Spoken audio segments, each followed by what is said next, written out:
Hello dear students, कैसे हैं आप सभी। Welcome back to our channel commerce study room.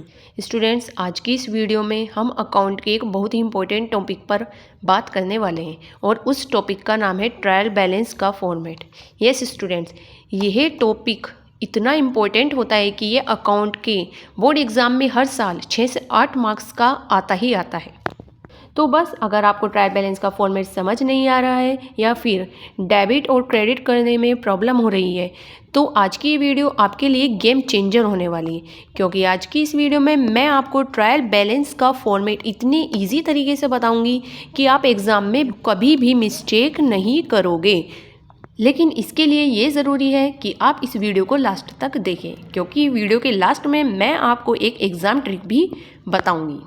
चलिए स्टूडेंट्स, सब स्टार्टिंग में हम थोड़ा सा रिवीजन कर लेते हैं कि आखिर ट्रायल बैलेंस होता क्या है। What is trial balance students? इसका बहुत ही सिंपल सा आंसर है। देखिए, ट्रायल बैलेंस एक ऐसी स्टेटमेंट होती है जिसमें हम लेज़र अकाउंट के सभी क्लोजिंग बैलेंस को एक जगह पर लिख देते हैं। ये तो हम सभी जानते हैं कि हम सबसे पहले जर्नल एंट्रीज़ करते हैं, उसके बाद हम अपनी लेज़र में अलग अलग अकाउंट्स बनाते हैं और फिर उन सभी अकाउंट्स का जो भी बैलेंस बचता है, क्लोजिंग बैलेंस बचता है, उन सभी को हम ट्रायल बैलेंस में लिखते हैं।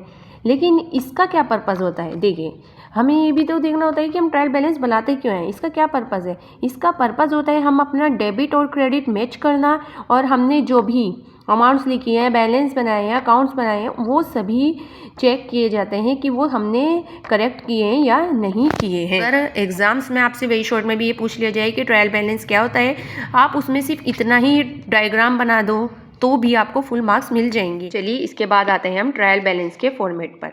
देखिए स्टूडेंट्स, हमें सबसे ऊपर ये लिखना ज़रूर होता है ट्रायल बैलेंस एज ऑन। हम जिस भी डेट को ट्रायल बैलेंस बना रहे हैं यहाँ पर हम वो डेट डाल देंगे। ठीक है, ट्रायल बैलेंस में भी हम जर्नल एंट्रीज़ की तरह अपने पेज को 5 पार्ट में डिवाइड कर लेंगे। इसमें फर्स्ट कॉलम होता है हमारा सीरियल नंबर का, सेकेंड होता है नेम ऑफ अकाउंट्स का, मतलब हमने लेज़र में जो भी अकाउंट्स बनाए हैं उनका नाम हमें यहाँ पर लिखना होता है। थर्ड कॉलम होता है हमारा लेज़र फोलियो, हमने जो भी लेज़र बनाई है उनका हमारा रेफरेंस नंबर होगा, वो हमारा यहाँ पर हमें लिखना होगा। वैसे ये लिखना इतना इंपॉर्टेंट नहीं होता है, अधिकतर स्टूडेंट्स ये लिखते भी नहीं है। इसके बाद फोर्थ कॉलम आएगा हमारा डेबिट अमाउंट का और फिफ्थ कॉलम आएगा क्रेडिट अमाउंट का। चलिए, अकाउंट्स को डेबिट क्रेडिट करने से पहले हम इसकी एक इजी ट्रिक सीख लेते हैं। देखिए स्टूडेंट्स, इसके लिए हमारा बहुत ही सिंपल रूल है। हम सभी जानते हैं हमारे जितने भी एक्सपेंसेस होंगे, हमारे एक्सपेंसेस हो जाएंगे, स्टेशनरी हो जाएगा, जितने भी होंगे उनको, और हमारी जो एसेट्स होंगी, हम फर्नीचर होती है हमारे, इसमें मशीन आ जाएगी, जितनी भी हमारी एसेट्स होंगी, तो हमारे इसमें जितनी भी एक्सपेंसेस और एसेट्स होंगे उनको हम डेबिट कर देंगे। बाकी हमारी जितनी भी इनकम और लाइबिलिटीज़ होंगी उनको हम क्रेडिट कर देंगे। आपको सिर्फ ये रूल लर्न करना है, ये लर्न करने की भी ज़रूरत नहीं, ये हमारा हमेशा से जर्नल एंट्रीज़ में भी यही फॉलो करता है। हम हमारे जो भी एक्सपेंसेस होंगे उनको हम डेबिट कर देंगे, इनकम होगी उसको क्रेडिट कर देंगे, एसेट्स को डेबिट कर देंगे और लाइबिलिटीज़ को क्रेडिट कर देंगे। चलिए स्टूडेंट्स, थोड़ी सी हम इसके लिए अकाउंट्स देख लेते हैं जिनको हम डेबिट क्रेडिट करेंगे। इसमें हमारा सबसे पहला है परचेज़। देखिए, परचेज़ में हम कोई हमारी एसेट्स तो आएगी जिसको हम परचेज़ करेंगे, तो एसेट्स को हम क्या करेंगे? डेबिट कर देंगे। सेकंड नंबर पर है हमारा परचेज रिटर्न। परचेज रिटर्न, देखिए हमने एसेट्स ले नहीं रहे हैं, इसमें हमने जो भी परचेज़ किया था उसको रिटर्न कर रहे हैं, तो अब हम जब रिटर्न कर रहे हैं तो उसकी हम अपोजिट एंट्री करेंगे ना, तो फिर क्या करेंगे? हम परचेज रिटर्न को क्रेडिट कर देंगे। ऐसे ही अब हमारा आता है सेल्स में हम भी हमारी एसेट्स है उसको दे रहे हैं, हम ले नहीं रहे हैं, तो सेल्स को हम क्या करेंगे? क्रेडिट कर देंगे। अब इसमें भी सेम परचेज़ की तरह जैसे हमने परचेज़ किया था, इसमें सेल्स रिटर्न में भी ऐसे ही करेंगे। परचेज रिटर्न क्रेडिट किया था तो सेल्स रिटर्न को क्या करेंगे? डेबिट कर देंगे। ओके, इसके बाद आता है हमारा रेंट। देखिए स्टूडेंट्स, मैंने आपको अभी ये डायग्राम बताया था, इसमें हमारे सारे एक्सपेंसेस थे, तो एक बार मैं आपको रिपीट कर देती हूँ हमारे क्या क्या एक्सपेंसेस हैं। हमारे एक्सपेंसेस में हम ये ले लेंगे रेंट हमारे एक्सपेंस है, तो हम इसको क्या करेंगे? डेबिट कर देंगे। सैलरी हमारे एक्सपेंसेस में आएगी, इसको भी डेबिट कर देंगे। ड्राइंग हमारे एक्सपेंसेस है, इसको भी डेबिट करेंगे। एडवर्टाइजमेंट, ये भी हमारा एक्सपेंसेस है, इसको भी डेबिट कर देंगे।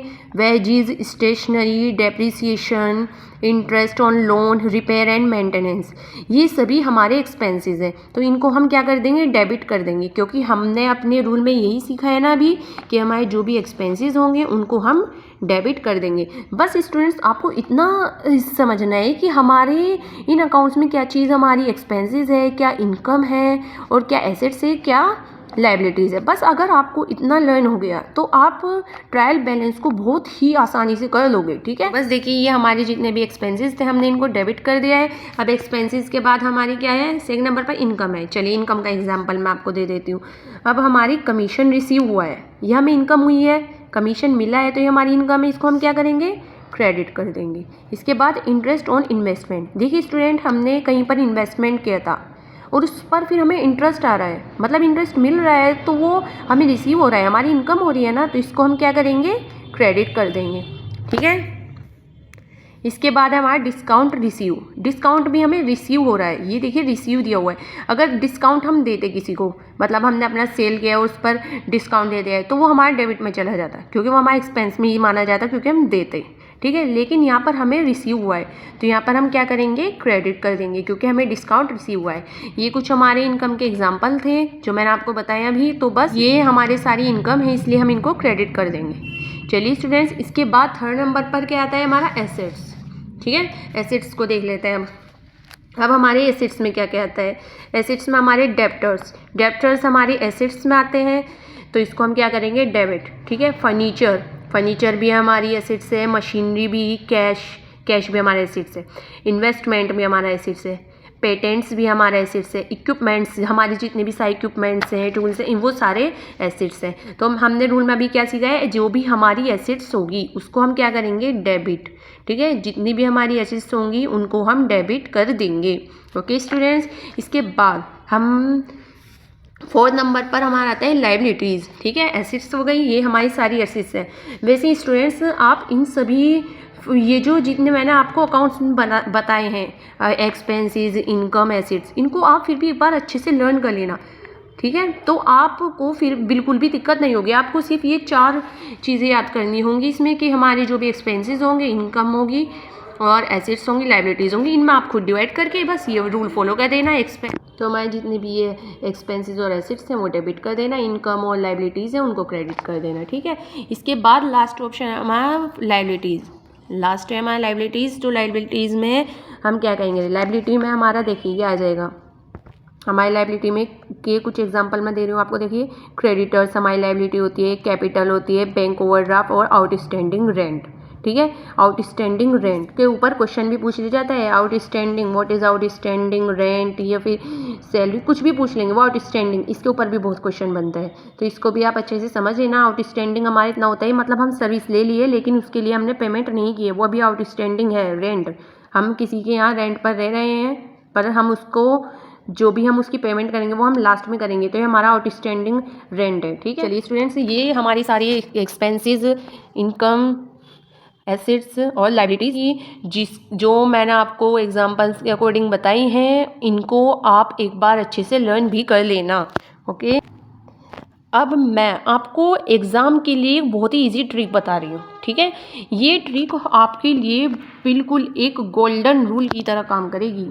देखिए स्टूडेंट, बहुत सी बार ऐसा होता है, बच्चे ये बोलते हैं कि मैम हमसे ऐसा हो रहा है कि हमें लर्न नहीं हो पा रहा है कि हमें किसे डेबिट करना है, किसे क्रेडिट करना है। इसके लिए मैं आपको एक वर्ड बता रही हूँ। देखिए बच्चों, डीलर, ये जो हमारा डीलर वर्ड होता है, इसमें आप ऐसे लर्न कर लेना, डी से हमारा हो जाएगा ड्राइंग, ड्राइंग, डीलर की स्पेलिंग में डी से ड्राइंग, ई से एक्सपेंसिव, ए से एसेट्स, इन तीनों चीज़ों को हमें क्या करना है, डेबिट। ओके, इन तीनों चीज़ों को हमें डेबिट करना है, और बाकी जितनी भी हमारी इनकम होगी, हमारी लायबिलिटी होगी, जो भी होगी हमारे प्रॉफिट, उन सभी को हमें क्रेडिट करना है। ठीक है, एग्जाम में आपको सिर्फ ये वर्ड लर्न करना होगा, डीलर, DEALER, डीलर। डीलर की स्टार्टिंग के 3 वर्ड उठा लेना, इसमें से ड्राइंग, डी से ड्राइंग, ई से एक्सपेंसेस और ए से एसेट्स। ठीक है, इन 3 वर्ड को लर्न कर लोगे, उससे हमारा क्या हो जाएगा, हमें पता चल जाएगा क्या डेबिट होना है, और बाकी जितनी भी हमारी इनकम आएगी, हमारी लायबिलिटीज़ आएगी, प्रॉफिट जो भी होएगा उनको हम क्रेडिट कर देंगे। तो स्टूडेंट्स, ये था हमारा ट्रायल बैलेंस का फॉर्मेट, जिसमें आज हमने सीखा है कि लेज़र के कौन से अकाउंट्स को डेबिट किया जाएगा और कौन से अकाउंट को क्रेडिट किया जाएगा। मैं आपसे दोबारा यही बात बोलूँगी कि अगर आपने इस ट्रिक को समझ लिया तो आप एग्ज़ाम में बिल्कुल भी मिस्टेक नहीं करोगे, क्योंकि अधिकतर स्टूडेंट्स ऐसा करते हैं कि सेल्स को क्रेडिट की बजाय डेबिट में लिख देते हैं। कुछ स्टूडेंट ऐसे होते हैं कि कैपिटल को, हमारी जो ये कैपिटल होती है लायबिलिटी, इसको क्रेडिट की जगह हम डेबिट में लिख देते हैं। बहुत से स्टूडेंट ऐसे होते हैं हमारी एसेट्स को भी डेबिट की जगह क्रेडिट में लिख देते हैं।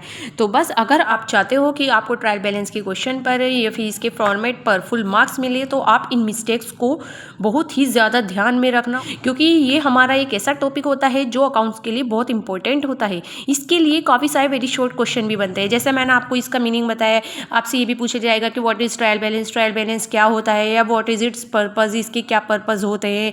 या फिर आपसे इस शॉर्ट क्वेश्चन में वो ये पूछ लेगा कि ट्रायल बैलेंस का फॉर्मेट बनाइए, या फिर आपको कुछ एडजस्टमेंट दे दी जाएंगी जिसमें ये पूछा जाएगा कि इन एडजस्टमेंट की हेल्प से ट्रायल बैलेंस बनाइए।